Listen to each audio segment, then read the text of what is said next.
I also be careful what I click on because I don't want to inadvertently reveal something because the thing is now that I'm recording my desktop, only my desktop, it means that if I minimize this window, you can see everything in the background.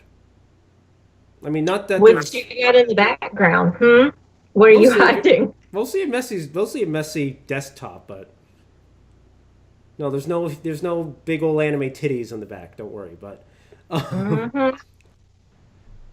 don't worry. I moved my browser over for that one. To my Oh my God. okay.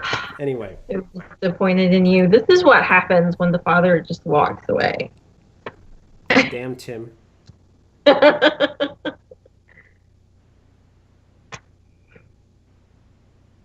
So are we doing this? I need to know when I'm supposed to be ready.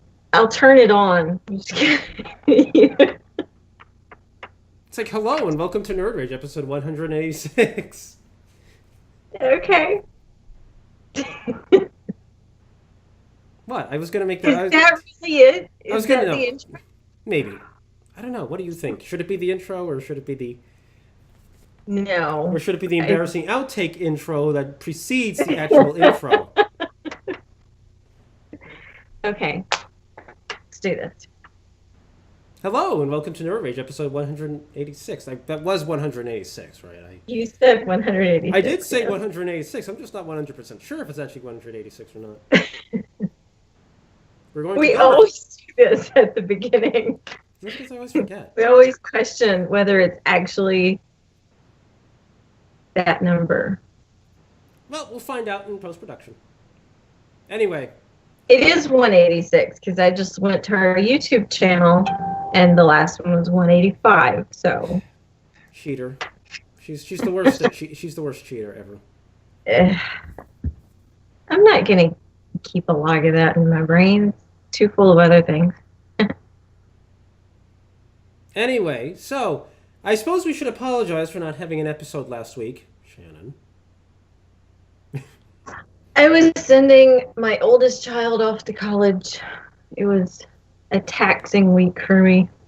I just realized I looked off to the upper left from my perspective when I realized I could just look left now. I don't have to look up anymore. I can literally just, if I'm going to... Nobody cares about that but you.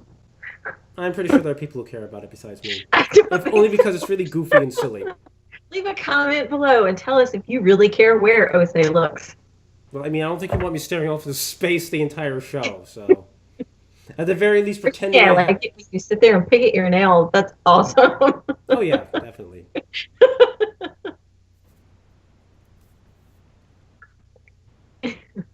You just look like super excited to be talking to me.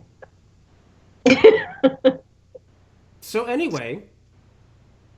Yeah, we have a topic or two, maybe. I mean, there's a lot of things to talk about, certainly. Okay, well, let's go. The real question is, do we want to talk about any of those things, though? If you want to talk about something, just let's do it. Bring it up. Start talking. I don't know. Do we really want to talk about... Like, topic grab bag. We're just going to go for it. I mean, do we really want to talk about Alex Jones, though? I also need... No. I never slid my microphone up farther. Oops. You did that last time, too. Yeah, I did. Oh, well. It doesn't matter. I'll just be slightly quieter for, like, the first 4 minutes of the show, and then, you know. Back to... Yeah. Which, oddly enough, makes me look more neurotic, because no one knows what I'm responding to, because you're whispering. I mean, it's not really whispering. It's more like it just... The sound echoes more. Also, what did you say? Wait, what word did you just use? Neurotic? Oh. What are you thinking? I heard erotic and I got really confused for a second there. No. I'm like, what? You close that browser right now. We are not going to have that, young man. Hey, listen, I remember back when I was in 10th grade, there was this girl who could not pronounce erratic for the life of her and kept saying erotic, and it's like, yeah. It was, that That was an interesting day. Oh my gosh. Anyhow, you said Alex Jones. Alex Jones. Do you have any opinions about this? Let's hear them. My opinions about this?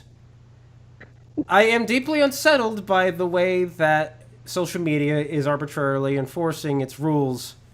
You know, social media sites, multiple sites, like decide to like bring down this ban hammer on Alex Jones. All of a sudden, Mm-hmm. as much as some people like to say, well, they're private companies and everything and so forth, and that's a perfectly valid argument. I don't think that argument actually holds sufficient credence with me, just because it's like, but it's one of those questions of who watches the watchers, I guess, where it's like these companies are controlling their platforms, but who's watching them to make sure that they're not going to, they get Alex Jones because Alex Jones is obviously crazy, but what happens when they He's start an spreading the outlier. net? Not enough people care about him.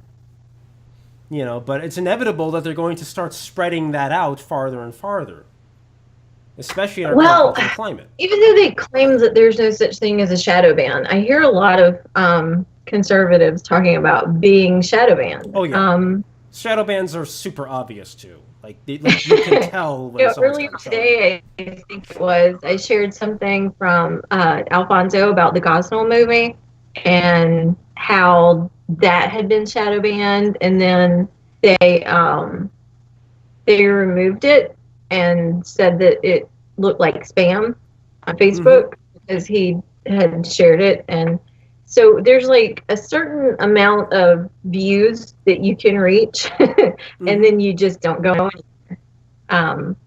So it's really essentially conservative media is incapable of, or not incapable, I should say, it's difficult for conservative media to go viral. Especially from smaller sites and publications. It should be worth Right. noting. Like the big ones tend to still get their reach, but the smaller ones get quashed a lot easier. Yeah. So, I mean, it is disturbing. And as much as I dislike Alex Jones and his website. Okay, so short story. When I worked as a waitress, there was a regular customer who would come in and sit at the sushi bar, and he was just, let me see if I can be diplomatic about this. Uh-oh. I was somewhat put off by his person and his grooming habits, okay? But he would sit there and watch InfoWars videos and spew these conspiracies to our poor sushi chef who had like this, he didn't know what was happening. There was a language barrier. He would ask me like, what is this guy saying? Is this real? And I would be like, no, honey, he's a crazy person. Just don't pay any attention to him. But he couldn't just sit there and eat and watch the stupid crap. He had to like proselytize InfoWars to the masses. And we couldn't go anywhere. It was awful. So I do not like it. I really do think you've got some of your really wacky people that flock to it. Yeah. But I would not ban it, and I don't support banning it. If he says something that is just actionable, you can ban that. Or if he says something that is legally actionable against another person or group, they should take action against him. Right. There are other ways to sort of make sure that things aren't just being said and spread and, that would harm a person or an organization or whatever. So, yeah, I don't think it's good, and it is concerning because you can start with Alex Jones Yeah. and just see how it goes. And like I said, not enough people care because he is, like the magnet for crazy people. But I mean, as much as I would have loved for InfoWars to be banned at the restaurant, I guess it's still not a good thing to do. I remember, incidentally, just thinking about like all the control that that social media companies seem to hold over us today. I watched a video earlier today from Left Foot Media. He does videos called the Daily Question, where basically he looks at user submitted questions and he answers them to the best of his ability and from his perspective and everything. And today he was talking about like outside today or yesterday's video, he talked about the sort of the unintended observations you can make as far as like social media is concerned with this. And in this case, he was talking about how much like social media is involved with our lives now, to the point where lots of people actually are just flat out living their lives through social media with like minimal actual human contact. I mean, they peddle whatever they're selling through social media, and all of their feedback is there, and feedback and heck, even their friendships and whatnot. A lot of people have the majority of their friendships on the internet. I have plenty of friends. They're all my cats, but they're like in this area. All my friends are online. Speaking of friends who don't lick their own anuses, I don't know about you. I mean, what was on that browser?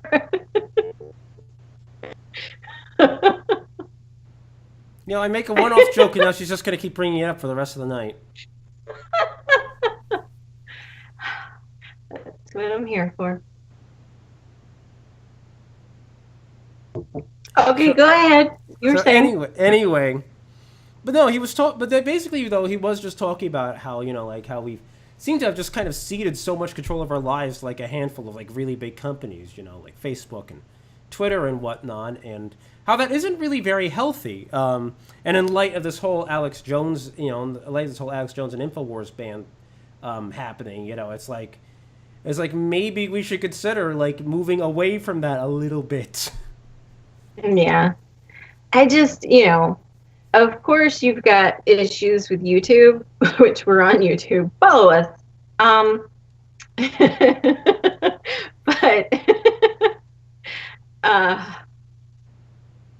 But the only alternative currently, I think, is Pornhub.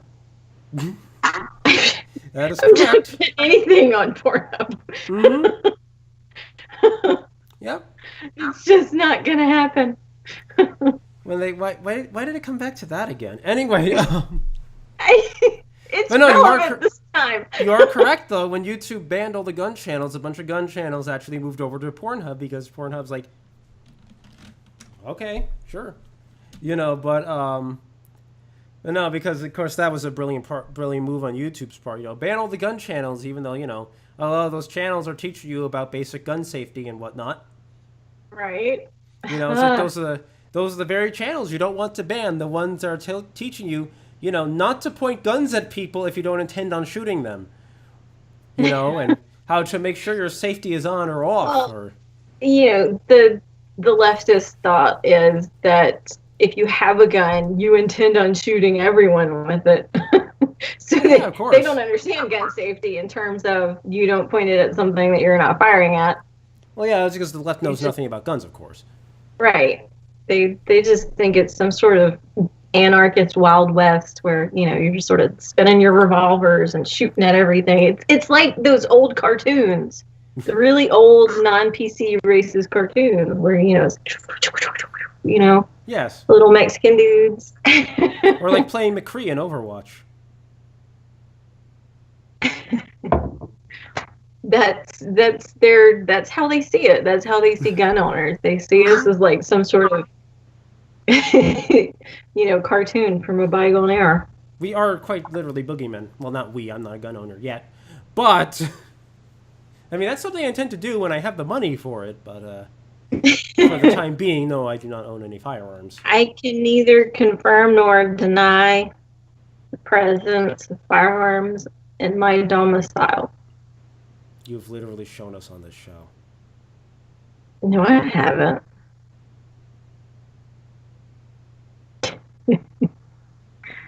There's no evidence of this. That is technically true because the last time we saw it was on live stream, and none of those videos exist anymore. At least not unless it's cached on some server somewhere. So technically, no evidence exists. Terrible boating accident, and whatever may or may not have been shown on live stream was lost in the boating accident. That's it's really tragic. That's oddly specific. I also lost my favorite purse that day, and this is getting, when you're trying to come up with alibis, you don't get oddly specific. I lost my favorite purse, and it was carrying my favorite anchor, which was attached, of course, to my favorite boat, which I was in that day when I was boating on Lake Superior. We shall never see these alleged items again, and it is very tragic. But anyhow, you were saying about social media. Yes.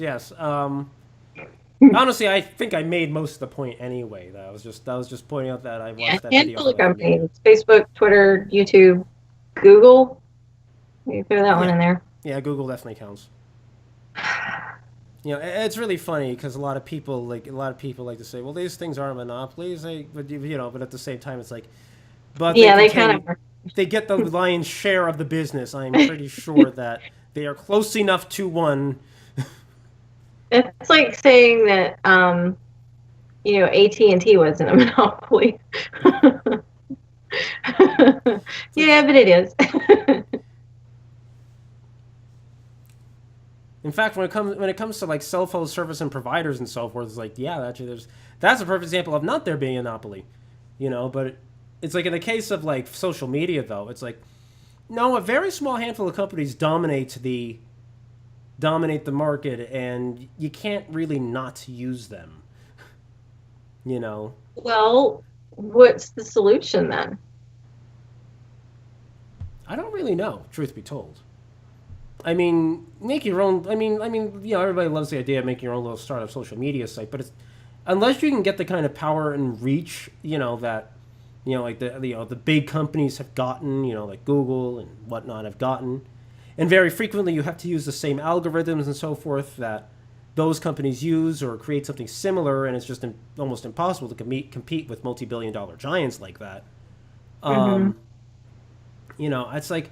In this case, I'm not really sure what the solution is, outside of possibly just withdrawing from social media, outside of some very specific uses, like if, say, you have a business promotion and so forth, but using it in a more general sense as just like a private citizen, like pulling back from that. I don't really see any sort of like at least market solution in that regard.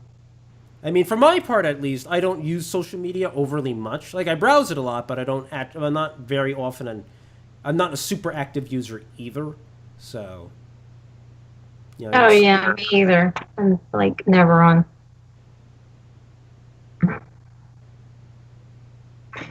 Anyway.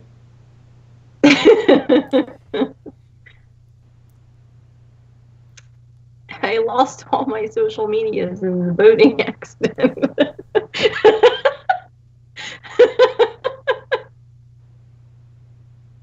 This is when the police start getting suspicious. You sure lost a lot of things this boating accident, ma'am. This is what you get when we're doing topic grab bag. It's not even a topic, though. It's just completely random. Exactly, it's a grab bag. You don't know what you're going to get. Okay, what's next? What you're going to talk about? You're not supposed to beat the bag against the rock, though. Can't help it. My PTSD from the boating accident acting up. I think maybe you should come up with a topic because you keep torturing me with this boating accident metaphor. Alibi, whatever the hell it is. I don't really have a topic. I guess we could do that thing that I sent you on the social media. All right, I gotta find it first. Where the heck are you? I'm trying to think about what you're talking about because I don't remember off the There top of you my head. are. What? Oh, yeah, I did send you quite a few things, didn't I? Yes. So I'm like, Couple things from Babylon Bee. Drugged up clubber suddenly realizes she's in church worship service. yep. And God confuses all the languages again to stop everybody from arguing online. Don't we all wish he would do That that? would solve the problem of monopolies, wouldn't it? There you It'd go. probably solve a lot of problems and cause a lot more, but that's not the point. Pray harder. Because it would solve our more immediate problems anyway. Okay. Oh, it was the thing with Carrie Fisher and feminism. Do you not recall? Oh yes, I remember that one. All right. So there Yeah, I've was seen this that one before. the picture with her in the little slave girl bikini on one side and her in her later years on the other. Mm-hmm. With the question that a lot of people would ask, what am I going to tell my kid about why she's in that outfit? And of course, in typical Carrie fashion, I love her. She said, tell them that a giant slug forced me to wear that stupid outfit, and then I killed him because he didn't like it. Which is actually pretty accurate. Mm-hmm. So Yep. there was this one comment on that thread underneath that I sent to you because it shows the inconsistencies in modern feminism, where they sort of take both sides of an issue.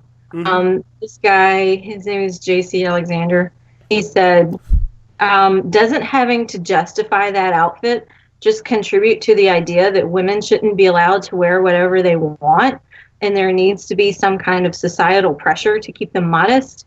Feminists can't seem to keep their shit straight on this one. One minute you're pissed at a cop because they had the audacity to ask a sexual assault victim what they were wearing so that they could find you on closed circuit television, and then the next breath you want to ban grid girls. Then the next thing you know, they're all about free the nipple. And the next day, you're all wearing burqas in the town square because you're upset that some newspaper mentioned that Asian rape gangs exist. Mm-hmm. He basically closed it out with pick a side already. Yep. And I believe I remarked on that. If liberals didn't have double standards, they wouldn't have standards at all. That old saying. I mean, that's just it's something that I guess I notice a lot because I am a woman and I have daughters. So, just I don't really identify as a feminist. I do think there are instances where you kind of have to stand up and say, no, you can't do this. This is not okay. Mm-hmm. And men shouldn't have to just take this kind of treatment. Right. But those instances are really so rare these days. I witnessed one in the wild earlier. It was on the Facebook that I don't have because I lost it. Anyhow, a friend of mine she posted a picture of her smiling. There was nothing at all provocative about it. She was smiling. Okay. And some dude, he got mad because he called her hot girl or something. And she was like, dude, really? And then he went full nice guy syndrome and started calling her a bitch and you can't compliment anybody these days and you're just awful. You don't, I was just being nice and you were being a bitch and blah, blah, blah. Just, and I was like, oh my gosh. No one has to respond positively to things that you say to them. Mm-hmm. If that was indeed a compliment, it was a piss poor compliment. It was just awful. I mean, you just don't do that. And you can't be all entitled and think that she's going to be like, "Oh my gosh, here's my panties. Just take them." Because you call her hot girl. I mean, so anyhow, there are times when you have to sort of stand up and be like, "Look, dude, you're an asshole. Shut up." Um, and I told him that. How? But I mean, not everything is some sort of attack or oppression or whatever. So yeah, that's why I don't see myself as feminist. Right. No, I'm willing to speak up because I do have daughters, and I think that they deserve to be treated well and not, seen as like second class or just eye candy or, something ornamental or whatever. They deserve better than that because they're a person. They need to be treated as a full and complete human being. But yeah, it's, you've got, like you said, 1 minute they're all about the hijab or the burqa or whatever because, this is empowering. And then the next, they're like doing a slut walk because it's empowering, and it's such mixed messages. And I understand, like, okay, there's context. If it is culture, perhaps you could call that empowering. Although I would say that being culture is not as important as if it is a choice. Right. If there's some compulsion to cover yourself from head to toe and only have your face showing, that doesn't seem very empowering. Yep. No, I know precisely what you mean. It's just, I don't know. It's so funny to me, like the whole, the left's inability to kind of like, leftist feminism, is inability to kind of see like how it contradicts itself constantly. Oh yeah. Because that's really the most maddening part. It's like, it's not just the it's not just the lack of consistency. It's the fact that they just flat out do not see it, and they're willfully blind about certain things like the burqa, for example, and the compulsory nature of the burqa. And talking about free the nipple, like they try to act like you can somehow make people not see breasts as a sexual thing. Mm-hmm. That's not going to happen. I mean, it's funny too because they talk about how other cultures around the world and cultures in the past and so forth, seem to be more accepting of bared women's breasts, and yet at the same time, that feels like such an extrapolation and a stretch. Like, first of all, we just flat out don't know. But leaving that aside, on some level, there must have been something sexual about it. I mean, like take stories of like say nobles in the medieval era and noble women sometimes would do that sort of thing. It's like, but why would they? Why would they do that? It's like it's not because it was more generally accepted per se. It's probably more like a power play or something. right. That's why they would do that. Yeah, I mean, yeah. They try to, make sort of references to tribes that are really, what's the word I'm looking for? Not civilized. I don't want to say savage because that might get the wrong impression. But, just sort of uncivilized tribes where there's generally a lot more not being clothed happening. Right. But there's a combination of factors there too, I'm sure. Right. There's nothing that suggests first of all, that there were no sexual connotations attached to certain body parts. Right. um, it just seemed rather perhaps a form of function. If they were like breastfeeding children within the community, or I don't know, just not having the clothing or the means to like, make something that was really comfortable everywhere. yeah. I don't know. Like, I mean, nobody knows. I feel like resources would be the primary issue here. Like, if you don't have the resources to weave clothes to cover the top, cover the top of the body, then you're gonna forego having clothes to cover the top of the body. Right. But they can't definitively say that the breasts were never sexualized in that culture. Mm-hmm. And I mean, just, all of that aside, it's pretty irrelevant because the fact is that they are now. Right. On the one hand, they don't want women in positions where they are being sexualized. But in those positions, they're showing more skin, and yet you want to say that free the nipple is empowering. So is it empowering to show more skin, or is it not? Well, the mindset going into this obviously is that very silly notion of equality.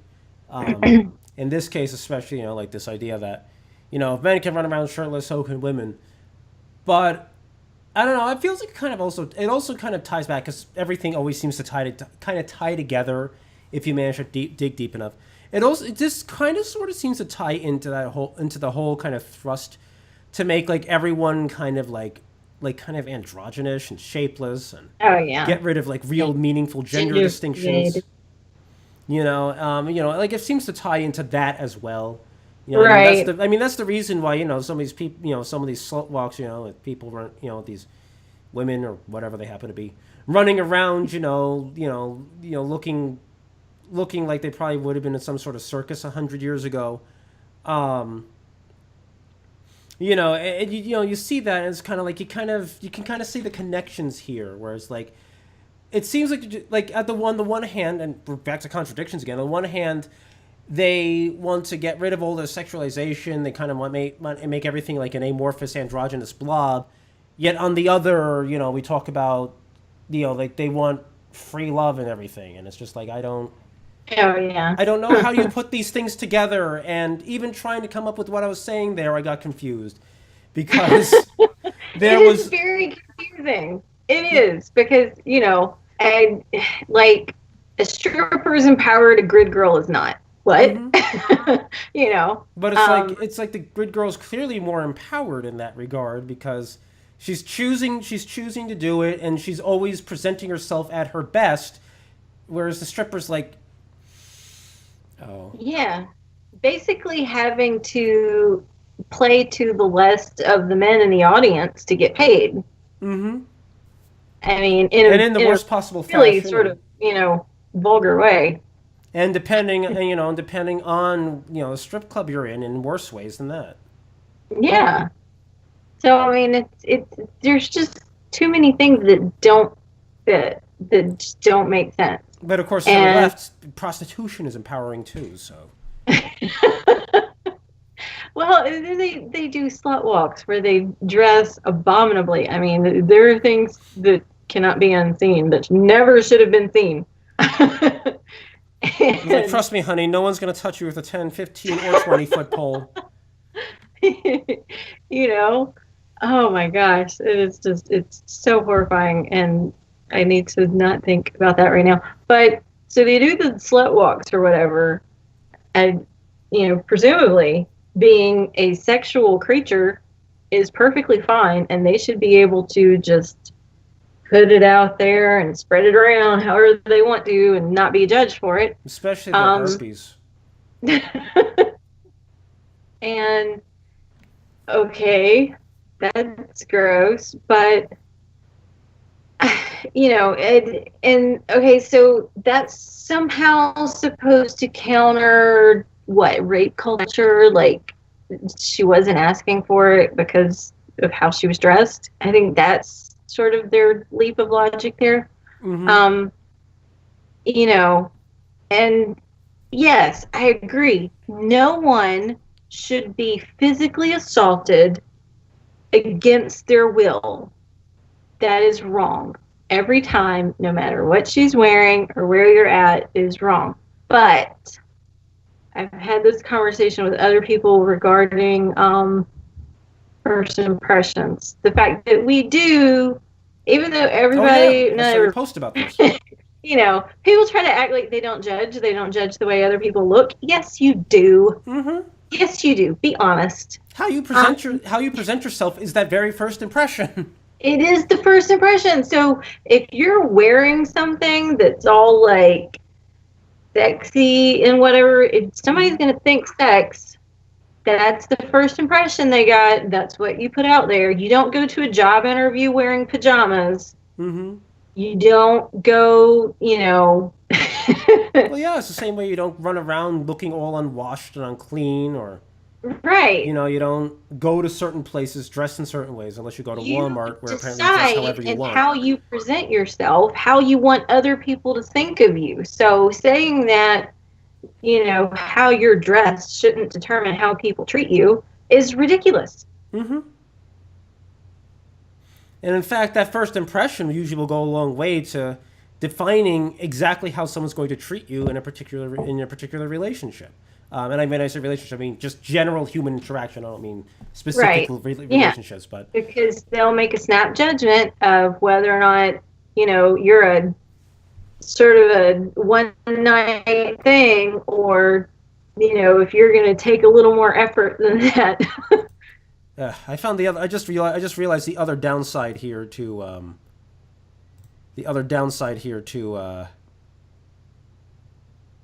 for there we are to having to use NVIDIA Shadow Play here, and that is if I have to do anything on my computer, it's going to show up as I'm doing it. Because you have to pardon me for digressing here for a second, but I use a program called Flux, which is basically it basically helps to reduce eye strain and everything at night by basically giving your computer like a more orangish yellowish tint at night, to try and aid like sleep and so forth. And I don't know actually if that affects the recording here. I don't think it does because it's just an overlay. And anytime I record, I don't think it ever affects that. But I just shut it off just in case it doesn't.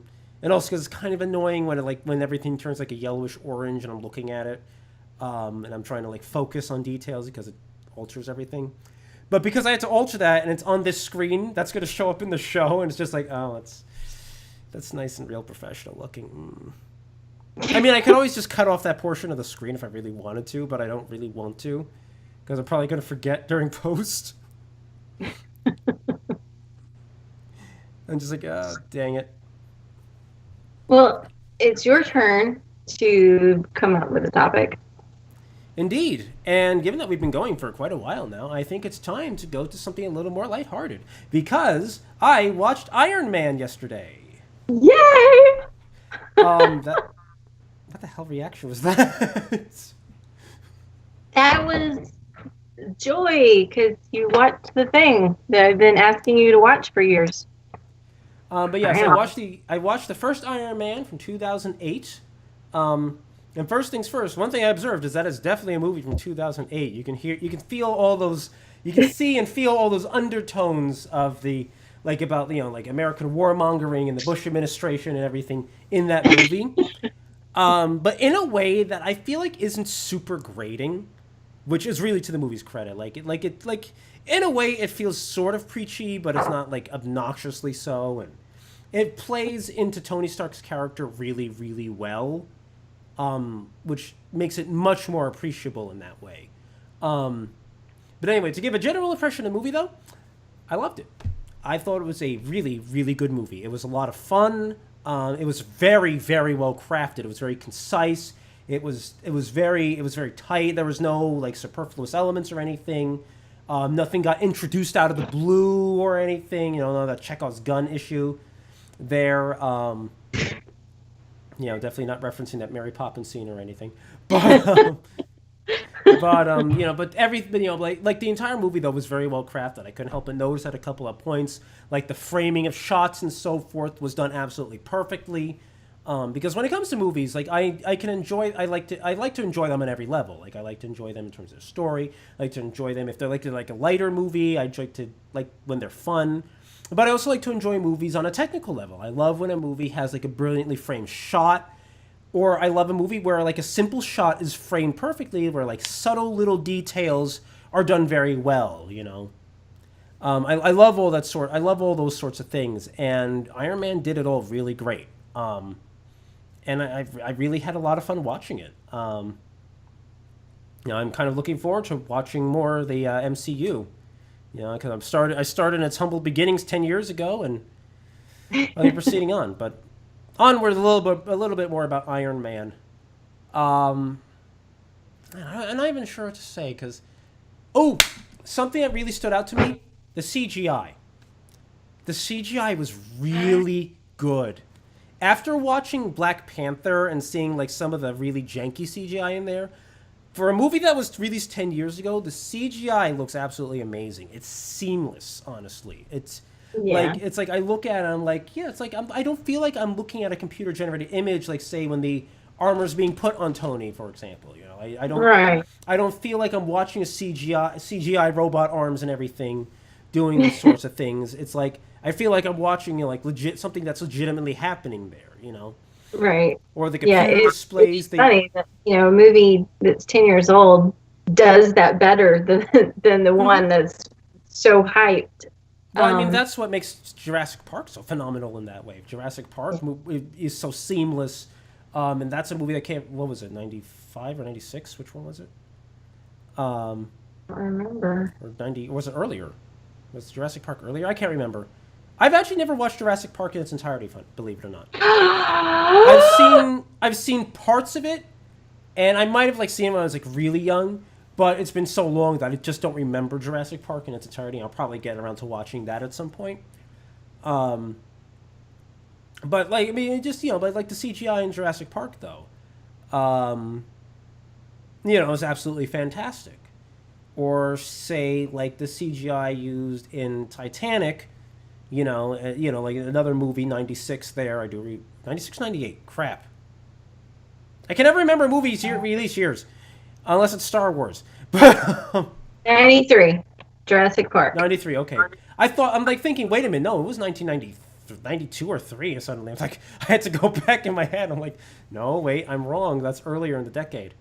Or but anyway, say Titanic though, where they use a combination of CGI and practical effects. And it all works perfectly, Mm-hmm. And then you look at the Star Wars prequels, and you're like, ugh. The CGI in the prequels does not hold up at all, if you really look at it. No.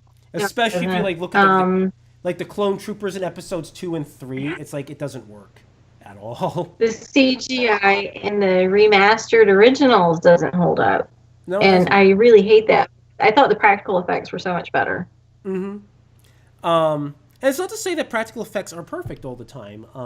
CGI is very, very good for realizing things that can't be done in reality, as we've said before. Like in Lord of the Rings. It's just that you've got to be careful with it. And it's using a combination of CGI and practical effects usually is probably the best. Making sure there are real sets and everything usually helps a lot, because I know that was a huge problem in the prequels, for example, where George Lucas would have lots of green screen in the background, and then you could tell the actors have no idea what they're supposed to be looking at, and it messes up how they interact with their environment. Yeah. In a lot of cases, you look at the behind the scenes stuff, there's a lot of scenes where it's they're just walking down a long green corridor, and it's just but there's nothing there, and it's just but no wonder their acting is so flat. They have no idea what environment they're even supposed to be in. They have the dead eyes in a lot of scenes, because they can't even imagine what it is. But comparing all that to Iron Man, it's Iron Man's really good. And then you compare it to Black Panther, you're like, oh my gosh, what am I looking at? What is this rhinoceros? What is this affront to God? Oh man, yeah, that was so bad. But I still can't get past that train fighting scene because that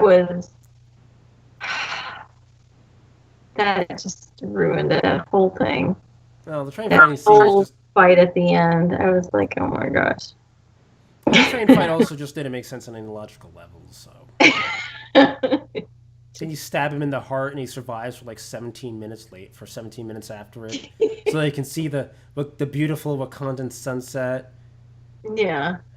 And he can still speak without, any sort of struggle and There's say, no suffering or anything, and right, it's just like, I imagine he would have trouble getting oxygen at that point, but you do you, Black Panther. at least Iron Man did it right, and the big bad of the movie, Staines, he managed to die in a massive explosion.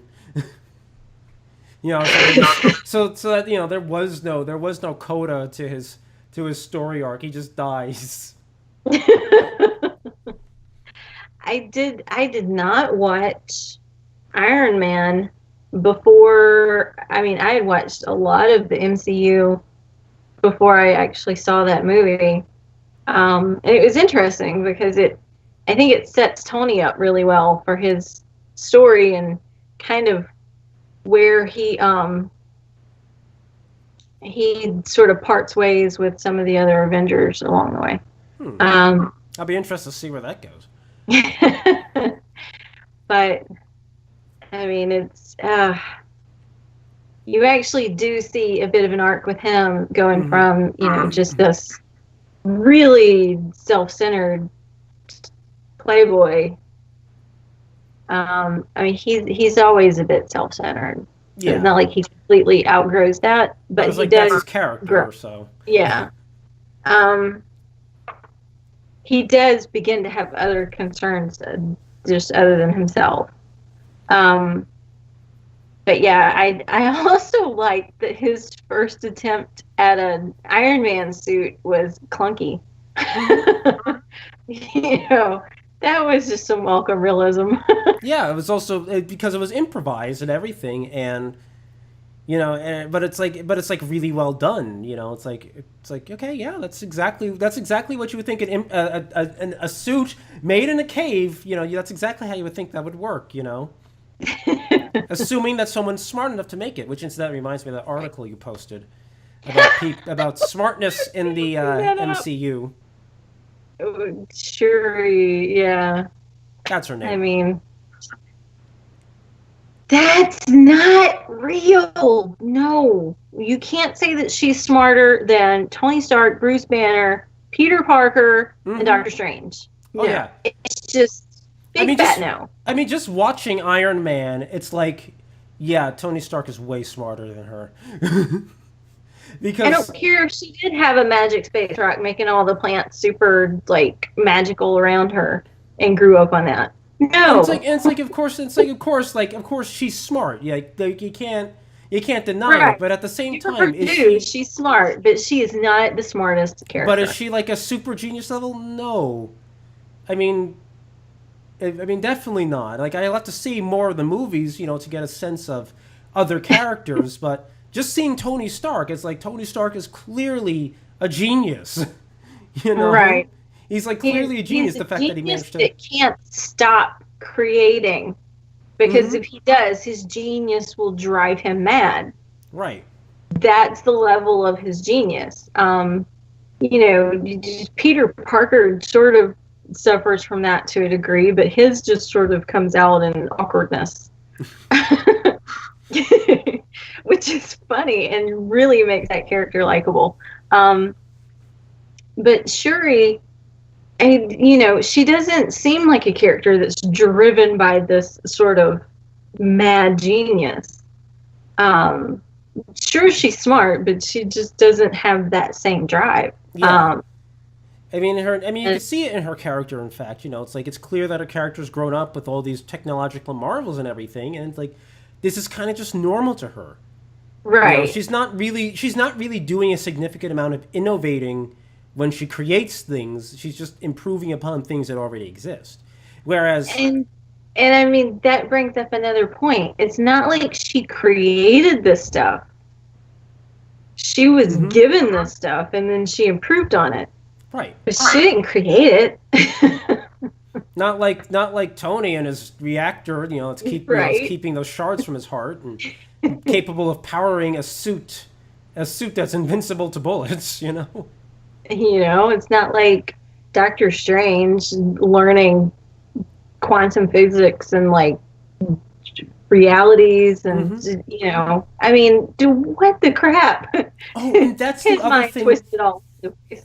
That's the other thing I liked about Iron Man. Remember how one of the issues I brought up when we were talking about Black Panther, Bath Panther? I just realized that's partially came out of my mouth just now. But that's the other thing we talked about last time. I'm just thinking that's like a great line of bath bombs that you could create. It's the Bath Panther. Anyway, but no, we were talking about Black Panther though. I was talking about how there's really not much at stake for T'Challa, for Black Panther in the movie, because he's basically invincible. He already has super strength and a super amount of endurance, and then he has a suit that makes him functionally invincible. So he's never in any real danger for most of the movie, except during the train fight, and the logic of the train fight is just completely out there. Right. Whereas within Iron Man, it's clear that Tony Stark is in actual danger for most of the movie. One, he's vulnerable without the Iron Man suit, in any of in either of its iterations, and not only that, also he has this huge weakness in the center of his chest, but then there's also the fact that he gets beat up a lot during the film. During his first run, where he's going after the warlord in Afghanistan, it's like he gets shot down by a tank shell and then is having a lot of trouble evading U.S. military jets. And then in his final fight, it's like, it's like his suit gets really beat up. His helmet gets crushed, and there's all sorts of scoring and battle damage on it, and it's just like. It's like there's something at stake here. Like Tony Stark is legitimately in danger throughout the entire movie, and that adds so much emotional punch and the ability to attach to the character there, just because of that fact. And it's like, and you don't get that in Black Panther, and that's kind of what, and that's yet another weakness, and that's something else I observed and could appreciate in the movie. Yeah. But, Yay! but yes. Still, in conclusion, no. But I really did enjoy Iron Man. And for next week, I will attempt to watch The Incredible Hulk. Oh, I still haven't seen that. Well, which one? 2008, the 2008 Incredible Hulk. So. Okay. I haven't seen that, so I maybe watch 2 movies this week. But yeah, I'm definitely going to because I'm gonna try to work my way through the MCU. So I'm gonna be doing it chronologically according to when they were released, and I'm gonna try to make my way through it, get back to Black Panther, then I like, even though it's a huge cast and it has spanned a decade, that except for 2 characters, the cast has been pretty consistent. Yeah, it. I think, I can't remember if it's Iron Man 2. I think it's 2. Yeah, where, I mean, it's like, I was confused at first. I'm like, wait, who is that? Why did they act like they're friends? And then it showed me like, oh, that was a different black guy last time. Whoops. But the same thing happened with Bruce Banner, I think. Mm-hmm. Is the 2008 Edward Norton? Is that it? I don't know off the top of my head. But anyhow. Yes, but I'll be watching that for next. Probably. And I think I'll probably like Can't really care. scatter. I'll probably scatter other random movies into the middle of that as well. Just one like I'm gonna try. I'm gonna try to chew through my bucket list a little bit too. For example, I've never seen the Dark Knight trilogy. I've always wanted to, but I've literally just never gotten a I chance to it. haven't either, and I own it. What? How do you do that? I'm sorry, but Michael Keaton Batman will always be Batman, and Jack Nicholson Joker will always be Joker. It's just the way it is. I still have that on VHS, and I watch it on VHS. But yeah, I was thinking though, like maybe after I do the Incredible Hulk for next week, though, like maybe I'll watch Wonder Woman or something. Um, see what that's about. But anyway, but yeah, Did so you did you watch all of the Marvel series on Netflix? no, I haven't even logged into Netflix in like a year and a half. Like I I think it's still never on my got mom's account, but I haven't logged in at all. So I never got through Luke Cage. I did watch the second season of Jessica Jones, but it seemed really like emotional, and she cried a lot, which was weird because she didn't cry ever. She just got drunk. She drank her feelings, and then in season two, it was like a female director or something came in, and suddenly like Jessica Jones is just crying all over the place. it's weird how that happens, isn't it? It's almost like women are different from men. Um, I mean, it is kind of just funny She to me sucks. because on the one hand, they talk about female empowerment, and on the other hand, it's like on the other hand, you get like a female creators in there, and women just act like women. No, no, don't you dare say that. They do not act like that. Stereotypical women, I meant to say. I completely left that word out. I just realized. Young man. No.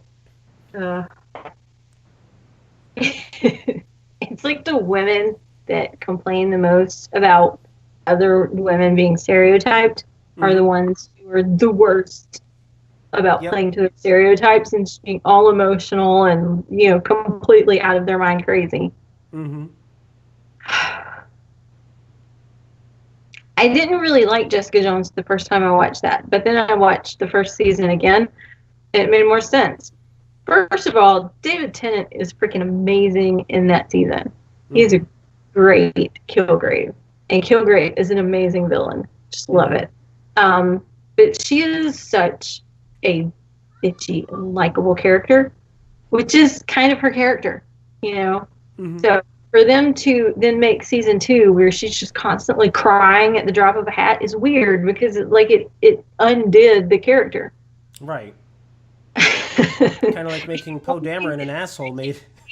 Is for there not to be consistency, which is why I have so many problems with Fear the Walking Dead. Mm-hmm. Problems. You should watch that just so that we can talk about how awful it is. I'll think about it. I still have no particular interest in Fear the Walking Dead, and I still have to catch up on The Walking Dead. Oh yeah, you do Because that. I'm totally behind on it, but it's just like because of there's all the things I have to worry about. It's just like we'll see we'll see when I get to it. But Actually, my kid's just caught up on The Walking Dead, so now I don't have to worry about spoiling anything. It's great. nice. My youngest is so addicted. It's awesome. We can really connect. It is much more visible when my monitor's wobbling if I hit my desk by accident. See, like that. When I am filling half the screen instead of just like Yeah. 10% of it. See, now you understand the pressure that I'm under. I have to be on. Could you put me out there? They can see everything. I mean, they can't. You're at very low quality. But What did you say about me? What did I you said call me? I said you're basic.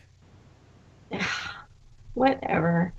Anyway, all right. Before we go, I feel like we should just touch on a couple of things that we have yet to discuss properly. But wow, Sorry, my camera has like a very. I was not expecting this to pick up the fact that I picked up my letter opener, but Oh my but it god. started swinging and it's like in the view. I'm like, oh, okay, I guess that's in That's my me camera's. here. Slow down and get back to the topic. Anyway, Close that browser.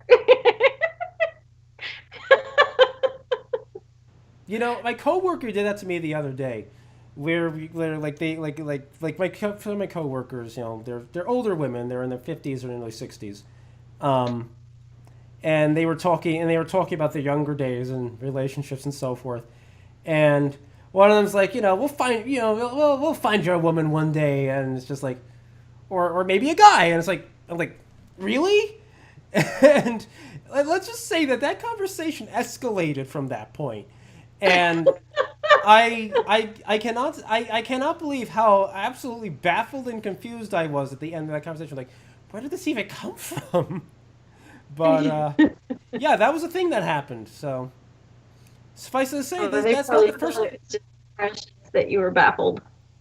This is not the first time this week that like something weird and implicitly sexual has happened to me in this weird sort of way, at my expense. But anyway, but no, these are there's a couple of topics I want to talk about regarding like what we want to do with the channel and so forth, and we still have to discuss it at length. But I did want to bring it up because I feel like you, our audience, should actually know a bit about like what we're kind of thinking about, like the kind of plans we're having, and the plans we're thinking of So cooking up. glad you decided to bring this up after our most unstructured show. Yeah, That'd be great. I mean it's an unstructured show, precisely. So, if you want more unprofessional content, we are thinking of ways to get you more unprofessional content. Um, And first and foremost, of course, is just, first of all, producing more content. Doing things like live streams and the like. Because we, of course, because first of all, like, I know a lot of you missed the live show, assuming that you still watch the show if it's not live. But I know that a lot of people out there miss the live show. They miss interacting with us live. But, of course, the issue with that is I personally do not like the live show at all. I really don't like the pressure, and given the fact we're often doing this show when I'm actually really tired, tends to exacerbate that fact that I do not like to do the show live. But I also understand meeting the audience's needs, unlike Lucasfilm. But but I also understand though meeting the audience's needs, and so we've been like giving some consideration to, of course, reintroducing a live show. Not on a consistent basis, but maybe like once a month or something like that. Like when we can do it, because it's also harder to arrange, just because it's like a matter because it's harder to plan ahead, just because there's certain someone is often very busy. A certain someone is often very busy, and it makes it very hard to organize that. But that's definitely something we've been considering. Something else we've been considering, of course, is more casual sorts of shows, like a more casual like live stream or something that like involves like gaming or something. I'm not exactly sure how that would work because, of course, I don't think Shannon can play many video games herself personally. But there I are other haven't gamed in a very long time, so it would be quite the experience. And I don't have the best setup for gaming. we all know. But I do voices, and we might do that where I actually accompany Ose on his gaming journeys. Oh boy, that might be unfortunate. Anyway, yeah. I mean, I did have that idea years ago to play Long Live the Queen. Yeah.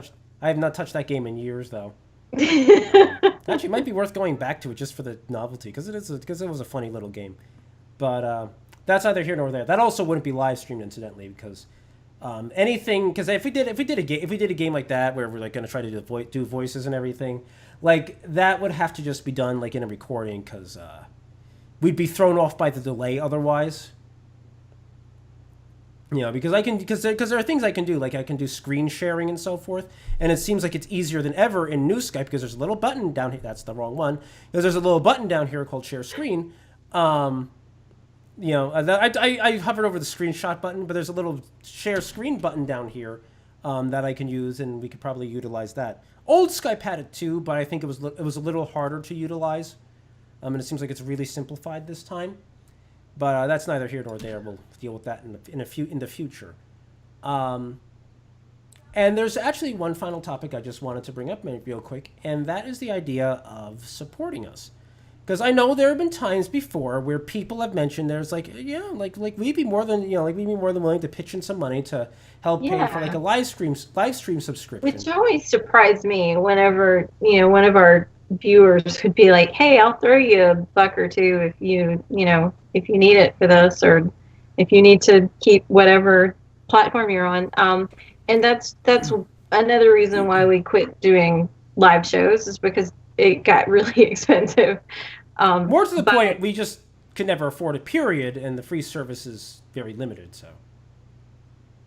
But then, Osei got all of the software so that he could do the recording and editing. And anyhow, we've had expenses that we've covered just because we enjoy doing this. And there seems to be at least a few people that enjoy watching it. And so leading out of that, we've been thinking about either doing one of two methods, but for me personally, I'm kind of leaning towards creating something like a Patreon or something, to support the show, just to maybe to give us a bit of a, maybe not us necessarily, but whoever needs their expenses covered, to kind of help support the show a little bit, and to allow you guys an extra means to like help support the show as well.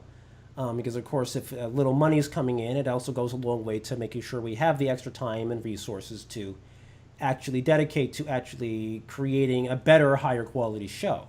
If you're not as worried about more exclusive content for those contributors. Yeah. What exactly that would entail, of course, we have absolutely no idea. And I would actually throw it out to you out there, our viewer, to actually give us some ideas. If you'd be so kind, some ideas as to because I'm sure that a lot of you have probably seen Patreon before, Patreon pages and so forth, or if maybe you've seen Kickstarters, because it's somewhat similar in that regard, and the ideas for like creating rewards for certain tiers of what's the word? Not donation, but pledge. Pledge is the correct word here.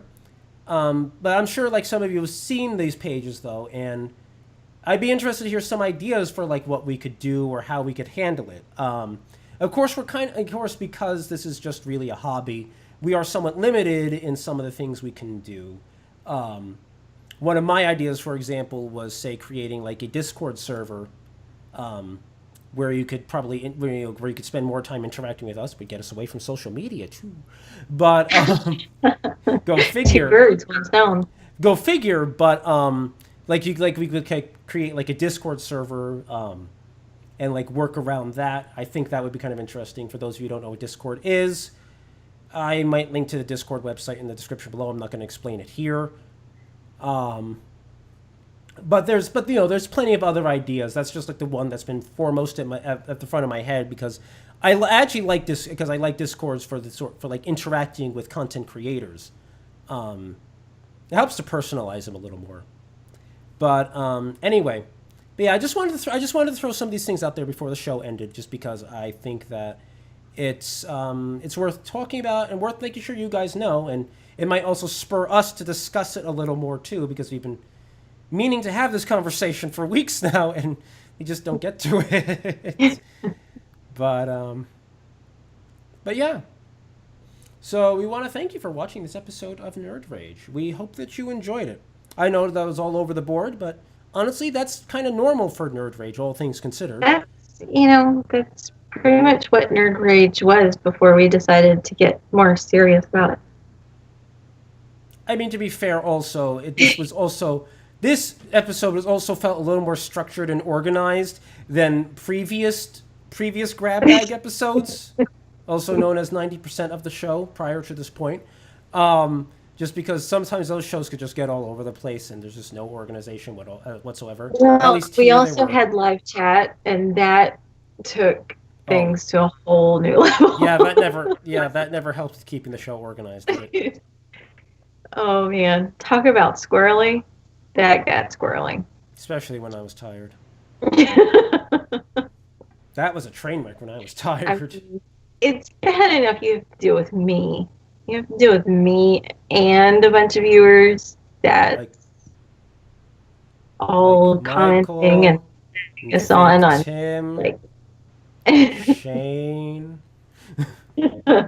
Charles and oh geez, Sandy would show up.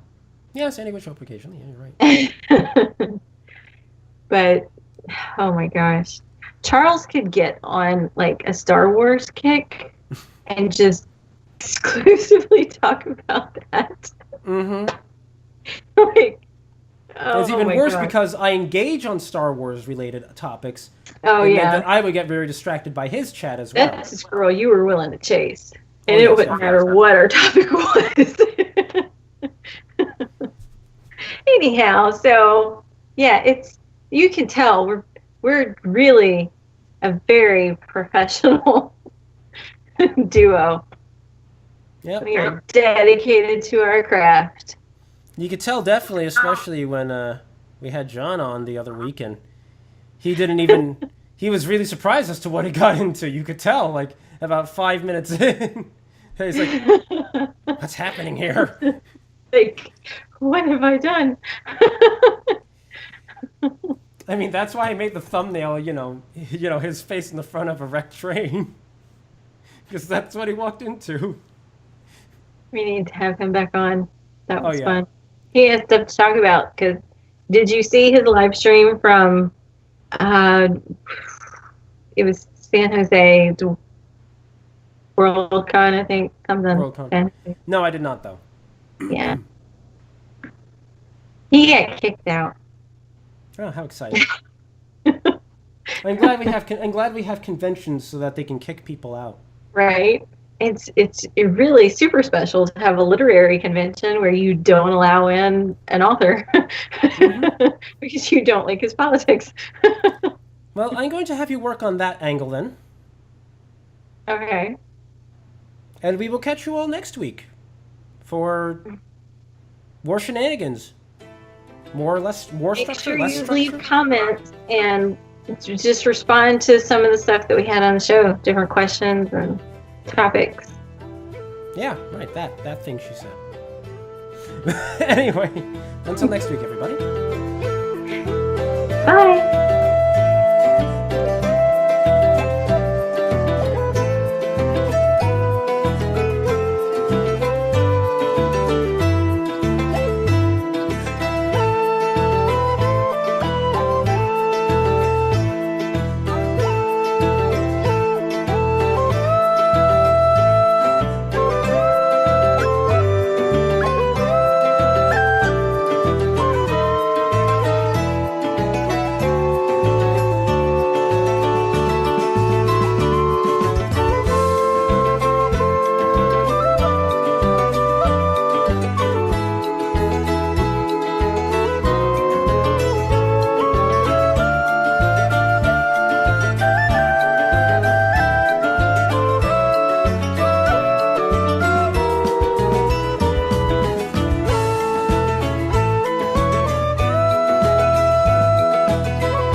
shift my camera over. There we go. Time for me to look like I'm awake and.